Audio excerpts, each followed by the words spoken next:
Dr. Oz's Swimsuit Slimdown drink. At this very moment, it is snowing, and I am freezing. But that doesn't mean that my mind isn't focused on getting a beach-ready body. Starting a healthy eating and exercise regimen well before the summer months gives me a little breathing room, which I love. I hate the pressure that swimsuit season brings, and I certainly don't want to embrace crash dieting just to shed a couple of pounds before a day by the pool. So, I'm starting now, you should too. Your secret swimsuit weapon. I don't know about you guys, but I love Dr. Oz. His show is so informative, and is always packed with healthy little tips and tricks. I feel like his advice is my secret fitness weapon. I take it and run with it. Unlike other detox drinks, the Dr. Oz Swimsuit Slimdown drink is tasty, awesome, and actually works. Plus, you can whip it up using ingredients that you probably already have laying around your kitchen.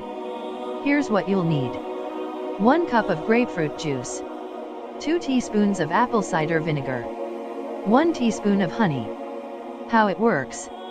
Apple cider vinegar is a known fat burner. It helps to break down fat cells, and encourages proper digestion. Just drink it 3 times per day before every meal, and watch as the fat melts off. Please don't forget to subscribe to my YouTube channel.